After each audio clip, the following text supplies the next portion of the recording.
Welcome to Pigskin Frenzy on this lovely Thursday. Thank you for joining us, whether it's on YouTube, Podbean, or Spotify. Thank you for taking your time out of this wonderful Thursday and listening to and supporting Pigskin Frenzy and listening to some football news. Today's Thursday, so we're going to be talking about the NFL. The Combine started today, March 2nd through March 5th. Today with linebackers and defensive tackles and defensive players. We're going to be just zeroing in on the league for the news around the NFL, and we're going to be talking about a little bit, not too much, but a little bit about March 15th, which is the new league year for the National Football League. Reminder, college football coverage is on Tuesdays, NFL's on Thursdays. Thank you again for joining us. I'm Joel Norris, and before we just dive deep into the news around the National Football League, I would like to remind you, Pigskin Frenzy is on Twitter. Pigskin Frenzy is on Facebook. So on Twitter, all you got to do is type in @pigskin_frenzy, all lowercase. Follow the page there. Go to Facebook, type in Pigskin Frenzy, like and follow the page as well. Leave a review, comment on the page. And if you like the show, follow for more updates as well. YouTube, subscribe to the channel, and like each episode. Comment on each episode. Give me your thoughts, whether you disagree, whether you agree. We all have a platform, and we all need to be heard in the state of football. So just comment. You have an opinion. Make sure you hit the comment, subscribe to the channel, and like each episode on YouTube. Podbean, follow on Podbean, like each episode, and share around with others. Spotify, same thing. Follow around, share around with others, and like each episode. Okay, now that the promotion's out of the way for now, let's dive deep into news out of Indianapolis. We're going to dive deep into the NFL Combine. Today was a good day for linebackers and defensive players. One guy to keep an eye on. It just updated. It's still going on now. They're still updating stuff as we speak. Kalijah Cansey from Pitt, linebacker from Pitt. He ran a 4.67. That is quite impressive for a man his size. He's got the physicality, and he is projected to go either late first round or early second round in the National Football League draft in late April. Keep an eye on him. And some other news out of the NFL Combine. Jalen Carter, defensive tackle from Georgia. He left Indianapolis last night. Some troubling news involving the tragic and sudden passing of Devin Wilcox and Chandler LaCroix, his former teammate and recruiting coordinator, respectfully. He was involved in that accidental car crash that took the lives of Wilcox and LaCroix. My hearts go out to their families and friends, and just praying for them at this tough time. He was charged with reckless driving and racing, and he was connected to that one fatal scene. And he went back to Athens. He booked himself to the Athens Police Department. He was booked, charged, spent a night in jail. He was released on bond, and now he is back in Indianapolis, finishing up interviews and doing measurements and other activities with NFL management and scouts. Jalen Carter was not going to participate today at all, by no means. He was going to wait until March 15th, which was the pro day for the Georgia Bulldogs, which is also the start of the new league year for the National Football League. So Jalen Carter was going to wait until then, but he was still there to interview with scouts, management, and just, get into the mindset of, hey, I want to see what team fits and where do I fit in each scheme there. So he went back to Athens, went back to Indianapolis. Now he's up there interviewing and with scouts and management. my thoughts on that. I kind of didn't want to talk about it that much because it's troubling and it's sad for the families involved and friends involved, and my heart and my thoughts and prayers go out to them. And it's sad, it's sad when it's a former teammate and a person on the for the university and is representing the university. It's just a sad situation all around. However, this may seem weird to say. Does this hurt? Now, this doesn't seem weird to say in a sense of, does this hurt him for a number one overall pick? Yes, it does. There's no sugarcoating around that. It does hurt him. Does this hurt him as a top 5 draft pick? Probably not. Because we got to remember, Jalen Carter is also a back-to-back national champion with the Georgia Bulldogs. He also led the team in many categories on defense last season. He is a wonderful defensive player, and he's going to be a player that's going to cause a lot of trouble for offensive linemen and offensive players for years to come. I think he's can arguably be one of the probably most elite defensive players in the league in the future. He's got that talent. He's got that work ethic. He's got that mindset to be a winner and to be a really solid defensive player and defensive tackle for any organization in the National Football League. Now, does this hurt him to get a number one overall pick? I think so. But I still see him and view him as a top 5 talent, along the lines of probably that Arizona Cardinals slot right there, going number 3 or 4 in the top 5 in the NFL draft. I can see him landing around there, probably the number 3rd pick or number 4th pick in the National Football League. Sad situation, but he is a good talent. But my thoughts and prayers are with former teammate Devin Wilcox and Chandler LaCroix and their friends and family throughout this whole situation. Hopefully, this doesn't affect Jalen Carter too bad. Hopefully, he can turn it around. And it's not a good look. If I'm scouts and management, I'm not overlooking anything on that end right there. But for sure, I think he is a good talent for any organization in the NFL. My thoughts on other prospects heading in, some other notable players who aren't really working out. They're waiting until their pro days. Will Anderson, Bryce Young, Alabama linebacker and Alabama quarterback. Will Anderson, I think he's the best defensive player in the league. I pick him over Jalen Carter. I pick Jalen Carter second behind Will Anderson. I think Will Anderson is a phenomenal talent. I think he's going to cause NFL organizations fits. I think he's going to cause NFL teams, offensive linemen, quarterbacks nightmares. I think he is a talent, a tremendous talent, a championship pick. I think he is going to go number 1 overall.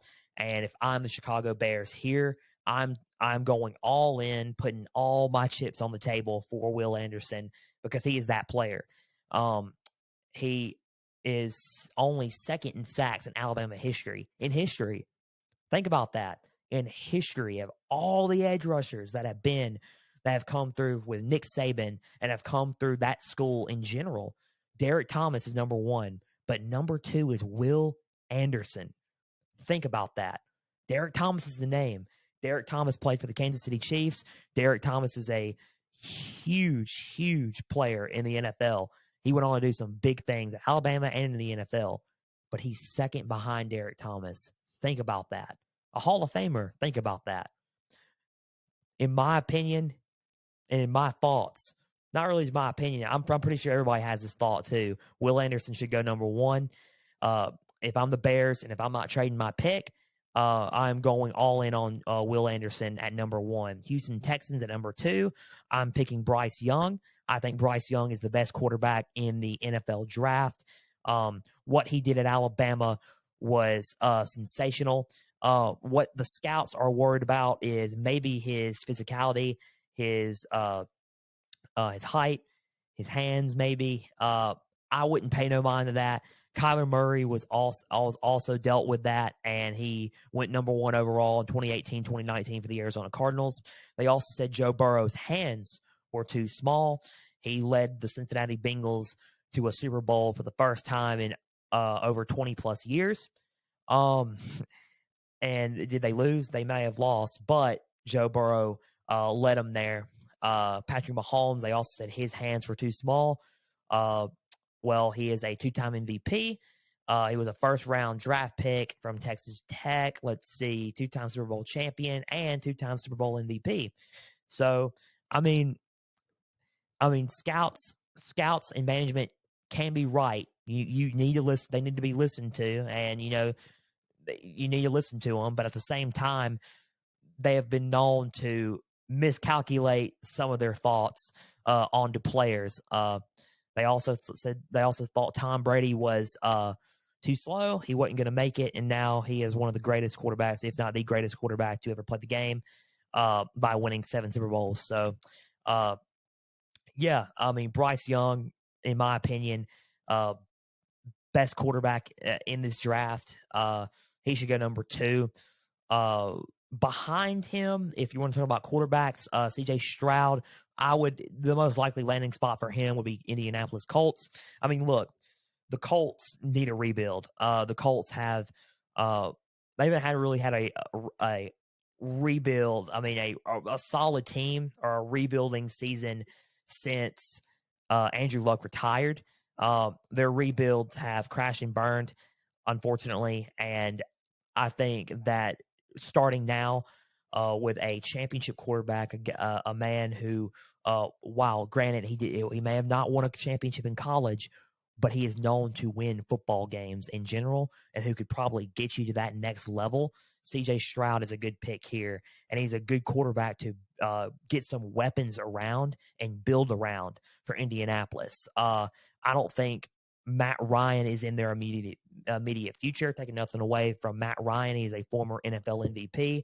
But if we're talking about future, CJ Stroud is that guy, and I think the Indianapolis Colts are going to look to build towards the future. And what better way to start building towards the future, but with a franchise quarterback in CJ Stroud. I would say another quarterback behind him would probably be Will Levis. My most likely landing spot for him would be the Las Vegas Raiders. And we're going to get into this later on, but the Raiders are not pursuing Aaron Rodgers. It has been known. Josh McDaniel has said that the Las Vegas organization is not going to pursue Aaron Rodgers, with other teams more likely to pursue him.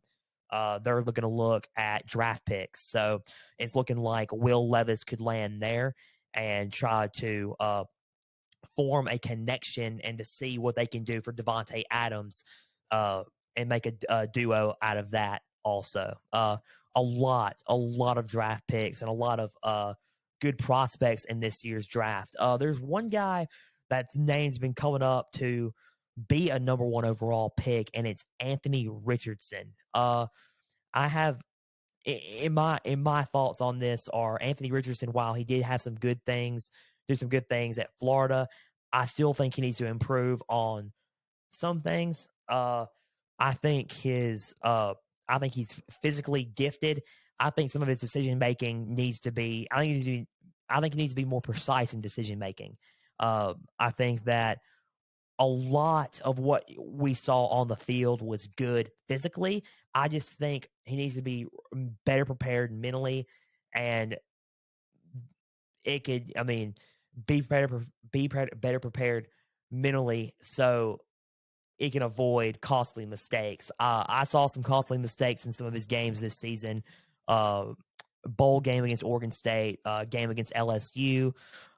He had, now I will say this, he showed some flashiness against LSU. He started the fourth quarter, he broke a almost 60, 70 yard touchdown run. It was incredible. He's got the gift and he's got the talent. I just think he needs to work on some more of his decisions and have more precise thinking when making plays and trying to look down the field. Anthony Richardson, to me, is a second round, third round projection for me. I would say he's a Friday pick.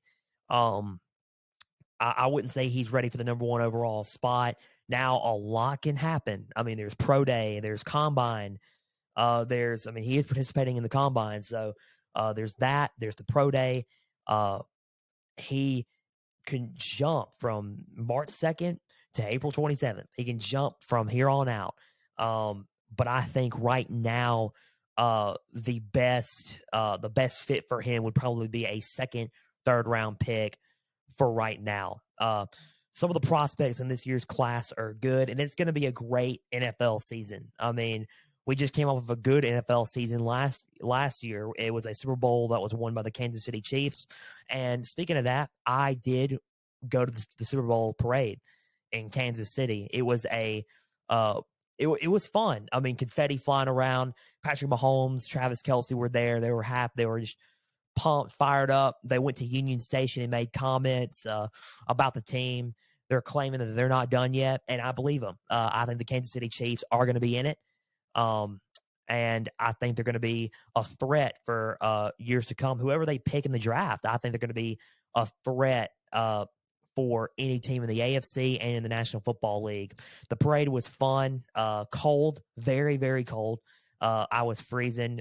Me and my girlfriend were there, and we were she lives in Kansas City, so we were just, there. And we were just, hanging out, watching everybody go around, and it was fun. It was fun. We saw the Hunts. We saw Coach Andy Reid. They were holding the Lombardi Trophy, freezing, but it was worth it. They look like they're not done yet, and those are my thoughts on the Kansas City Chiefs. I don't think that they're done yet either, but now it's going to be tough because starting March 15th is the league opener and the new start of the new league year. Speaking of the Kansas City Chiefs, I would watch out for some of the trade talks there. There's been some rumors going around with DeAndre Hopkins being traded from the Cardinals, with Kansas City being a likely spot. That is a huge trade. That's a marquee trade. I think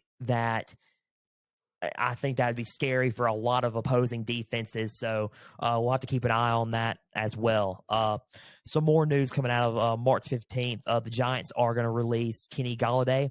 And they're going to do it so they can save up some calorie space to try to re-sign Daniel Jones to a new deal. And if that happens, there's some news that Saquon Barkley, the Giants running back, will get franchise tagged in the process as well. So that's some interesting news right there. Won't go into much detail beyond that. I'll give you my take on that in future episodes. And some more news, Leonard Fournette will be released from the Tampa Bay Buccaneers. He's going to be released most likely on March 15th to save room for cap space as well. Leonard Fournette had a good run with the Tampa Bay Buccaneers, winning a Super Bowl with Tom Brady in the 2021 year. It was a good run for him. He was a good running back, but it was a mutual decision between both parties for him to be released from his contract from the Buccaneers to go pursue his playing career elsewhere. So a lot going on in the NFL, a lot going on in college on Tuesdays, and I mean, just a lot going on in football. It was a great NFL day today with the combine, some news out of there, and getting ready for March 15th and getting ready for the trade, the free agency. Free agency is going to be huge in next week, and it's going to be huge in the next few weeks. So you might want to grab your popcorn. It's going to be some good times to be a football fan here. That is all we have for today. Thank you for listening to Pigskin Frenzy on Podbean, Spotify, and YouTube. On YouTube, like and subscribe to each episode. Like and subscribe to the channel. Comment on each episode and give me your thoughts on what's been going on. What happened today? Give me your comments on what happened in the combine. Give me your comments on football itself and what's been going on in football, and voice your opinions. Follow and share around on Podbean. Like each episode there. Follow and share around and like each episode on Spotify as well. Don't forget to follow on Twitter at pigskin_frenzy. Follow the page there. Don't forget to like and follow on Facebook. Type in Pigskin Frenzy and follow and like the page there as well. Again, thank you for joining us on this edition of Pigskin Frenzy, this NFL episode of Pigskin Frenzy. College football coverage will be Tuesday. I will see you then. I'm Joel Norris signing off, and see you guys on the other side. Thank you for joining us. Have a good rest of your Thursday.